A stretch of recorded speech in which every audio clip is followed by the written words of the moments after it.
Guys, there is a ton to talk about, whether it's funny posts, memes, the state of UFC and their fighters. Since the last UFC card, there is a ton that hit the Explore page, and today we're going to recap all of it for you. Hello, everybody, and welcome back to another video. If you are new here, my name is Kyle. I am your guy with many YouTube channels. If you're new to the channel or new to the series, this is where we take a look at pretty well everything that ended up hitting the Explore page over on X for the past little bit to kind of get a gauge on how the UFC community is feeling, what they're talking about. With that being said, guys, let's get into the video. Elon Ov posted this. Some of the UFC title challengers in the last 3 months. Number 10, newly ranked. Number 8, and number 8. Yeah. You know what? The problem with it, though, is Moicano wasn't actually booked. Pantoja cleared out his division. John Jones and Khalil Roundtree, there's not really too much of an excuse for that one, but we did hear a little bit that supposedly Magomed Ankalaev was a little bit difficult to work with, but I guess we'll never know. Y'all act like none of these guys are animals. These 4 are some of the best fighters on the roster. That's a good point, but I mean, like, besides maybe Stipe, like, Khalil ended up being an animal, right? Like, we always knew he was, but he actually, like, really brought the fight to Alex Pereira. It's just the unfortunate state of UFC champions that we're in, man. Nobody is fighting the proper #1 contenders. It's not Islam's fault, though. That's true, and I'm glad that people are actually recognizing that and people aren't just blindly hating on Islam Makhachev. It's all of his opponent's fault. It's not Islam. Islam's the one who keeps taking these crazy fights. Let's continue on to another post over by Happy Punch. Streamer Neon guaranteed he couldn't take down the UFC ranked fighter Tracy Cortez, or guaranteed he could take her down. Excuse me. I haven't seen this clip. Let's see how it's gonna go, man. I knew they were streaming together. Back. You gotta stir around, Tracy. Do you think you could take me down? You wanna try it? I do. This is embarrassing, man. He's not gonna take her down, is he? He's not doing it, is he? Oh, but I don't want to injure you. You can't injure me. Oof. You can't. Oof. Tracy. He's not trying. He's not trying at all. But I mean, if there was a guy that was gonna lose to a girl, I mean, like Neon might unfortunately be that guy. Run it back. Nah, now it's personal. What am I watching, man? He's not even trying one little bit. This is just awkward. Yeah, this is weird, Why does man. this always happen to me? Just relax. Just relax. Yeah, I don't know. I don't know what to say about this, man. I'm just a little uncomfortable. It's cringy. That's Don't what it forget is. to tap. 3.2K bookmarks, eh? Holy. Black it out. You know, I've seen enough. Feed him to Strickland. like that little annoying. Do you have a little brother? You're like that. You're that. Oh. Oof, man, she's just cooking him. I don't know why they were streaming for. Maybe I need to look that up. I don't know the story behind it. Knockout of the Day said I would try to. I know a lot of people would like to grapple Tracy Cortez, right? Streamers doing tours of getting mauled by random fighters is the strangest trend. That's actually so true. That's really true. I don't. Hey, whatever pulls in the money, I guess, eh? Brian Ortega punched in the air. Yeah, Brian Ortega's like, yeah, this is the guy my girl's grappling with now. She more than likely has more testosterone than Neon's goofy ass. Ooh. Yeah, I was about to say, like, I know he wasn't trying, but if there was a guy that was going to lose to a girl, Neon might unfortunately be that guy. Let's continue on to McGregor Rousey 2. The lights in the background are a small touch, but they go ridiculously hard. I noticed this, and I loved it. I absolutely loved it. This is something that One Championship does. One of the reasons why it's my favorite organization, and I think it looks really clean. Like, even when you're playing highlights and stuff, it just looks really nice. Brings a little bit of yeah, I guess you could just say it goes hard, man. You could just say that. It was dope. They do questions between fights, and you could press a button like a PlayStation controller for your answer, and everyone's seats would light up the color of the answer they would choose. It was some next level crap. Also, Zero playing the W card, scans face, and good. I don't know what I'm talking about with that at the end there, but regardless, that's actually pretty cool. I didn't know that. That's really cool. Fan interaction, pretty cool. Shows that there's about 5 people in the crowd. Yeah, but, and this is something I'll never understand about MMA fans, man. In the early prelims, you buy tickets. It's how much money? It's a lot of money, right? They don't go until the main card. But yeah, like the stadium ended up filling up, but it did show on the early prelims, unfortunately. Let's continue on. MMA Fighting posted this. Aylin Perez trashes dirty Tracy Cortez after her win at UFC 311. She wants to be me. She cannot believe how beautiful I am. It's a 2-minute clip. I don't know how much we're going to watch this. Any run-in with Tracy while you were here?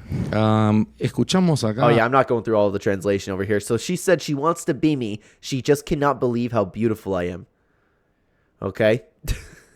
All right, I'm pretty sure these comments will be very respectful. By the way, guys, if you are new here to the channel, first of all, like the video if you have not already. And if you're enjoying, comment down below what you think about all of this. We have all of these topics picked out for us to get kind of an authentic reaction for the video. So I just said that because I don't know what comments I'm about to read. And here we go. She twerks naked and she wants to call other people dirty. Does she have an OF? Is that like what she does on OF? I actually don't know. I truthfully don't know if she has an OF, but I know like her just sole thing is twerking. Like my wife even knows who she is. My wife doesn't follow MMA. Hey, YouTube, I'm incredibly grateful to be on your platform. This is absolutely disgusting to say, and nobody would ever agree with it. Real world. How dare you? How dare you? How dare you? Crazy. Bitch, nobody wants to be you. I Googled you after the weigh-ins, and one of the first things that came up was a picture of, wow, this guy. Nasty. All right, yeah. These comments are exactly what I expect them to be. Say what you want, but I can care less what she says or things. And watching her twerking the octagon over opponents that she has defeated or otherwise is just disgusting. There's a time and place for that, and that's not one of them. There's a time and place for that? Twerking on your opponent? Unless you were just talking about twerking in general. Either way, let's continue on over to championship rounds. Alex Pereira trolling Yuri Prochazka and Jamal Hill during their fight. Hey kids, stop fighting. I'm going to have to use my belt. I saw this. This is hilarious.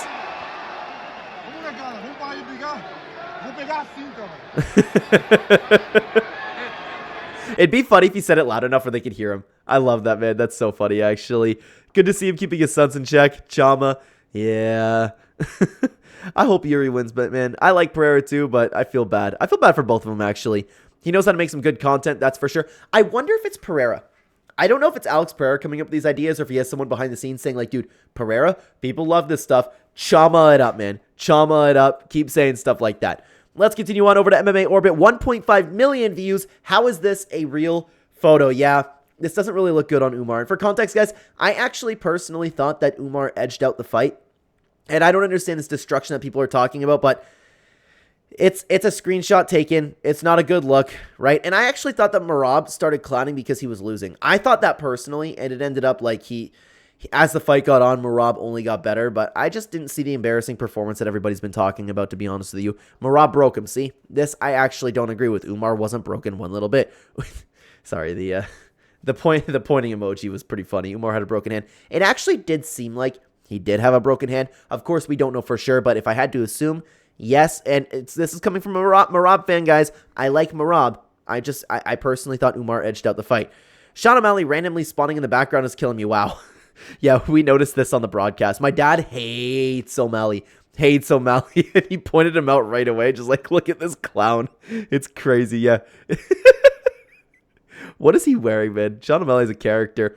When you create character appears in the cutscene, that's actually so true. That's exactly what it looks like. When the GTA squad rolling up. He just needs the emote now.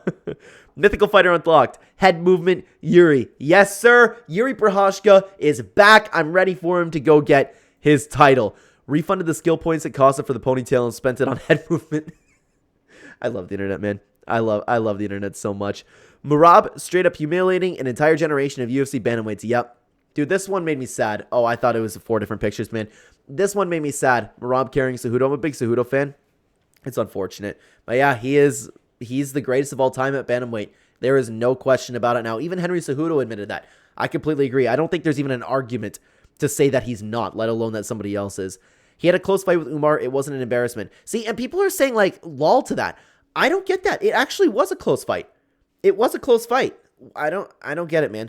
Everybody's kind of just hopping on the, everybody's happy to see Nurmagomedov lose. I personally don't care about the Nurmagomedov name. I care about the individual, and Umar has never given me a reason to dislike him. So, I don't care. Actually, when it comes to the two fighters, I like Merab. I'm a bigger fan of Merab. I'm happier that Merab won. I just don't see the embarrassment that everybody's talking about, man. God tier cardio, any technique. Yep, cardio is the best base for MMA, and I'm not even memeing about that. If you have good cardio, that's pretty well, honestly, the most important thing that you need is good cardio and maybe a will to win. Check this out, guys.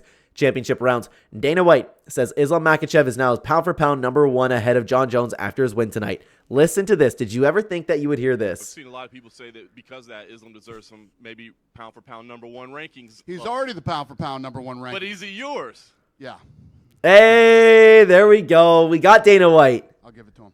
Fair enough. Arman Are you Tsarukyan. happy? Is everybody happy now? Yes, yes. I'm very happy to hear that, actually. I'm very happy to hear that, and it's well-deserved. It's well-deserved. He beat Alexander Volkanovski. He was pound for pound #1 after that fight. Never thought this day would come. Agreed. I never thought I would hear that come out of Dana White's mouth, man. Breaking. Jones retires after seeing this. Literally, though. I want to know if John Jones is probably so butthurt. And I hate saying this because it's such an overused word, but it applies perfectly to John Jones. He is the most insecure fighter on the entire roster. And for a guy who can walk around and literally steamroll any man on this planet, I can't believe he's as insecure as he is, because he's probably freaking out and smashing some windows somewhere, man. Much respect to Jamal Hill. This is how you take a loss. I saw this. This is really nice to see, man. And I heard they had a drink together, too. You can't make out what they're saying, but you can see the respect between the two. It was a hard fight. I can't believe they didn't get fight of the night, man. I can't believe it. It's sad. It's sad. It's always unfortunate when you go through a war like that and one person actually ends up having to lose. If he keeps this energy, he will gain plenty of fans. I don't know. Do you think he'll keep up the image? I haven't checked up on Jamal Hill. I don't know if he's being salty about it. I don't imagine he will be, because he fought a good fight and he was being pretty respectful to Yuri Prochazka. Don't get why he couldn't do that with Alex Pereira. Much respect for him handling his loss the right way so far. Yeah. I like what he was saying with the Alex Pereira fight wasn't right. Like, I get like being butthurt, and I get that being upset, and I get like if it was all a strategy in order to get his name back into the mix and maybe get a rematch for the title, that I understand, but it seemed like he actually believed what he was saying. So I don't know what to make of that, to be honest with you. Imagine doing this in a title fight against a Nurmagomedov. What did we just see? I still think that he started doing that. Like, yeah, you know what? In round 5, absolutely, he was winning. He was doing his thing. But when he started doing that, I thought it was kind of like the Anderson Silva, Chris Weidman thing, where it's like he was clowning because he was losing, and so he can make it look like Kevin Holland. Kevin Holland.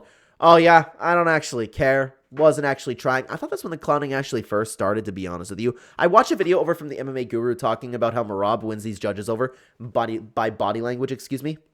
And I think there's actually a really good point to that, because there's fatigue clearly on all of the other fighters. When Merab lands a shot, it clearly, like, it not really hurts them, but it has like some sort of an impact on them. No matter what you hit with Merab with, he goes, like, that actually probably is playing a factor on the judges.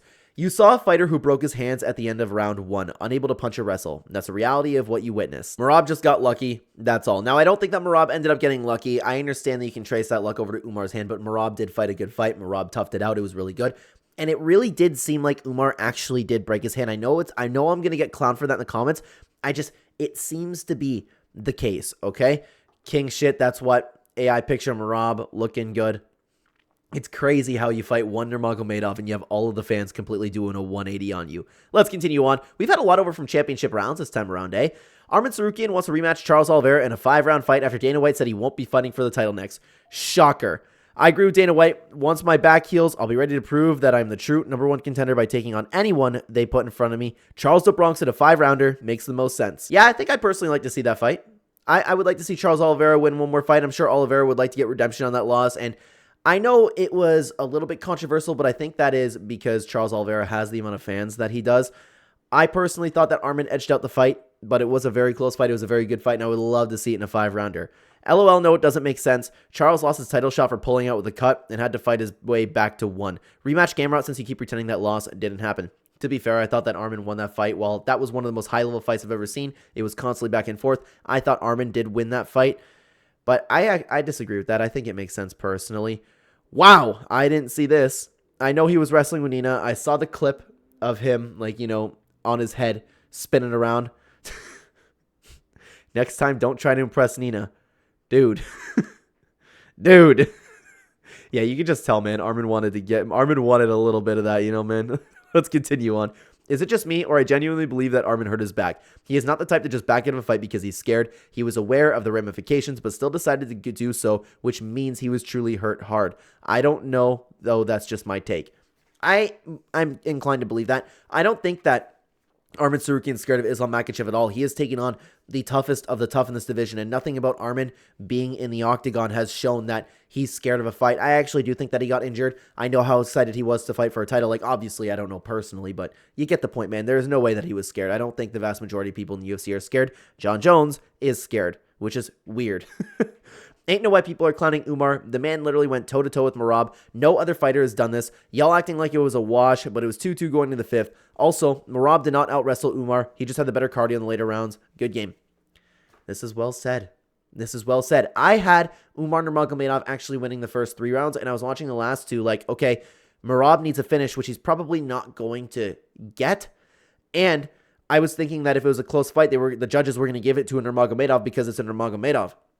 It's just shocking to me that Merab ended up getting that decision.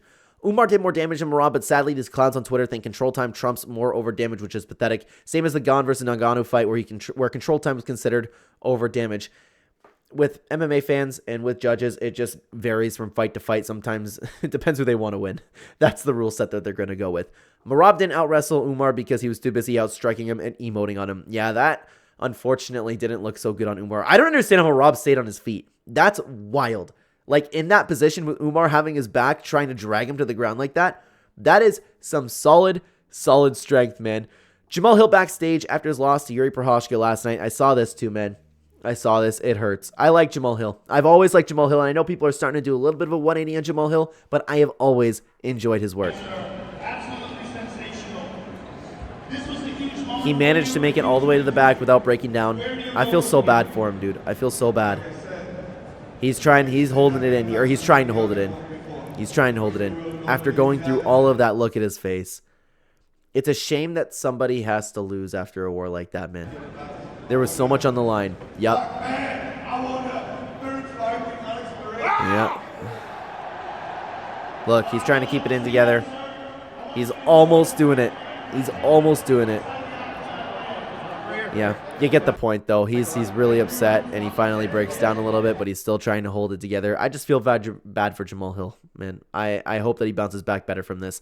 I feel bad. He doesn't deserve that much hate. I completely agree with that. He's such a talented fighter. I'd love to see him find the discipline to get down to 185. He would really shake up that division. Actually, that's a really good point. He would probably fight pretty well at 185, considering how well he did at 205. But then again, the skill gap is pretty evident, but even then, like, middleweight doesn't have like the greatest skill gap. It depends on the fighter, really. But yeah, with the amount of fat that's on his body, he probably could make 185. I would personally really like to see that. Guess who won? Trains at Black Lion Jiu-Jitsu with several world-class training partners, has a nutritionist, has access to elite facilities, had a massive team to help him in camp, or Woods. It's crazy how that works. Yuri Prochazka is a special man. 3 days dark room. Yes, sir. Yuri Prochazka back and ready for the title. This sport this sport has genuinely bad people, and Jamahal Hill is not one of them, and never was. I so agree with that. I so agree with that. I don't think that he's a bad guy at all. I like him. Here's an interesting topic. Is Kevin Holland washed or just a bad night? I don't think he's washed. I just don't think that he's disciplined. And he does it on purpose. He does it to himself. It's been a hot topic in the MMA community lately that Kevin Holland is coping with himself or just wanted to keep his image, so he kind of pretends like, oh, I don't care. I'm just coming in here to get paid. I don't care about the fight. I don't care about the fight at all. And then he'll go and like have that built-in excuse for when he loses. That, I think, is his issue. And then people are correctly diagnosing him. He reminds me of a Bobby Green. I think he could be champion or at least a top contender, but he's just not 1,000% serious about it. Yeah, he has all the talent in the world, and he was a much better fighter than Reinier de Riddler. He really was. But unfortunately, he just does not have the discipline. Holland has holes in his game, and he has made it clear that he has no ambition to be champion. He's content not having takedown defense, so he's never going to get better. They should match him with strikers that are on his level for competitive fights. Yeah, I mean, I get that, but it's just sad to see. It's just sad to see. Kevin Holland has all the talent in the world. I enjoyed his run, and now he's not the same guy as when he first burst on the scene. He doesn't have that killer instinct. It's sad, man. I don't know if it's because he made his money. It's probably mostly because he wants to retain his image. But regardless, I do like Kevin Holland. But speaking of fighters that I do like, I made a video talking about all of my favorite fighters. And you can watch this right here if you're interested to like have me talk about why I support who I support. And if you've already seen the first one, made a second one with 15 more fighters beyond that. I would love to have you guys over at either video. Thank you very much for watching. Take care.